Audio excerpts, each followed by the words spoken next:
Nous sommes en 1960. Le monde retient son souffle. La France, une nation cherchant à réaffirmer sa position mondiale après la Seconde Guerre mondiale, fait exploser sa première bombe atomique, Gerboise bleue, dans le désert du Sahara. Cet événement monumental marque l'entrée officielle de la France dans le club très fermé des puissances nucléaires. Mais il déclenche aussi une tempête de controverses, un débat qui fait rage encore aujourd'hui.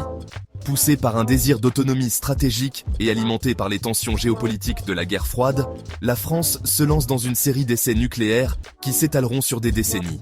Les premiers essais en Algérie cèdent la place à un nouveau chapitre, encore plus controversé. Les essais dans les eaux cristallines du Pacifique Sud.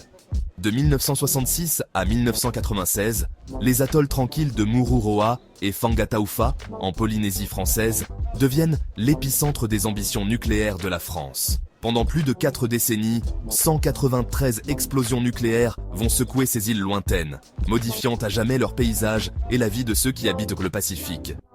La décision de déplacer les essais du Sahara vers le Pacifique n'a pas été prise à la légère. La France a soutenu que l'éloignement et l'immensité de l'océan Pacifique offraient une alternative plus sûre, minimisant le risque de retombées radioactives sur les zones peuplées. Cependant, cette décision allait s'avérer très controversée, suscitant la condamnation internationale et attisant les flammes du mouvement antinucléaire. L'écho de ces explosions, au sens propre comme au sens figuré, résonne encore aujourd'hui. Pourquoi la France, une nation qui avait défendu la liberté et les Lumières, a-t-elle choisi de libérer la puissance destructrice de l'atome dans le paradis du Pacifique ? La réponse est complexe, tissée de sécurité nationale, d'ambition politique et de progrès scientifique. Dans le contexte de la guerre froide, la France cherchait à tracer sa propre voie, indépendante des États-Unis et de l'Union soviétique.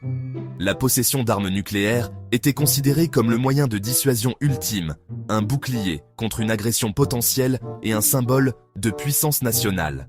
Charles de Gaulle, la figure dominante de la politique française de l'époque, croyait qu'un arsenal nucléaire était essentiel pour que la France maintienne son indépendance et son influence sur la scène mondiale.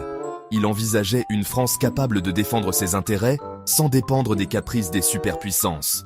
Au-delà des considérations stratégiques, les essais nucléaires étaient également motivés par une quête de connaissances scientifiques et de progrès technologiques. La France était déterminée à maîtriser les subtilités de la fission et de la fusion nucléaire, à percer les secrets de l'atome et à exploiter son immense puissance. Chaque essai fournissait des données précieuses, repoussant les limites de la compréhension scientifique et renforçant les prouesses technologiques de la France. Cependant, ces progrès ont eu un prix élevé. Les conséquences environnementales et humaines des essais allaient en jeter une ombre pendant longtemps, suscitant un héritage de méfiance et déclenchant un débat mondial sur le coût réel de l'énergie nucléaire. Imaginez 2 atolls idylliques, des anneaux de corail entourant des lagons turquoises, baignés par le soleil du vaste Pacifique Sud. C'était Mururoa et Fangataufa, avant qu'ils ne deviennent synonymes d'essais nucléaires. Choisis pour leur éloignement et leur isolement apparent, ces atolls allèrent devenir les témoins involontaires de la capacité de l'humanité à innover et à détruire. Mururoa, le plus grand des 2 atolls, a subi le plus gros du programme d'essais. Son lagon autrefois immaculé est devenu un chaudron de feu nucléaire, ses récifs coralliens dynamités et marqués par l'immense énergie libérée sous les vagues.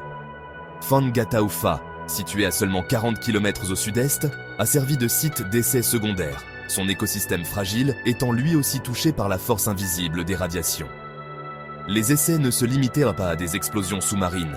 Les essais atmosphériques, menés au début du programme, ont envoyé des panaches de retombées radioactives dans le ciel, transportés par les courants éoliens vers des coins reculés du Pacifique.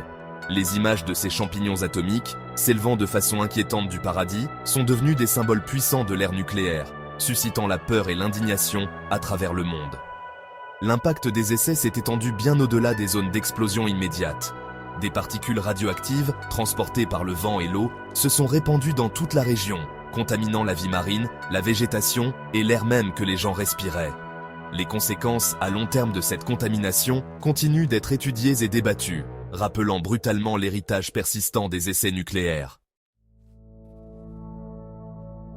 La détonation de plus de 180 engins nucléaires dans les eaux cristallines de l'océan Pacifique a inévitablement laissé une marque indélébile sur l'environnement et la vie de ceux qui vivent dans la région. Alors que le gouvernement français a longtemps soutenu que les essais avaient été menés avec le plus grand soin pour minimiser l'impact environnemental, les faits racontent une autre histoire. Des études menées après les essais ont révélé des niveaux alarmants de contamination radioactive chez les poissons, les crustacés et d'autres organismes marins. L'équilibre fragile des écosystèmes coralliens autour de Mururoa et Fangataufa a été gravement perturbé, avec un blanchissement et une mortalité des coraux observés dans les années qui ont suivi les essais.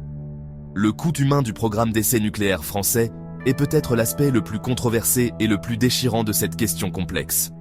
Si l'impact immédiat des essais sur la population locale a été limité en raison de l'éloignement des atolls, les conséquences à long terme sur la santé continuent de susciter de sérieuses inquiétudes.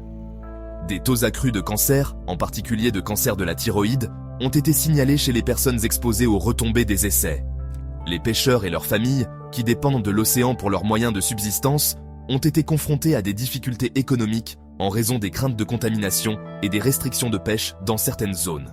L'héritage des essais nucléaires français dans le Pacifique est un rappel brutal de la puissance persistante de l'atome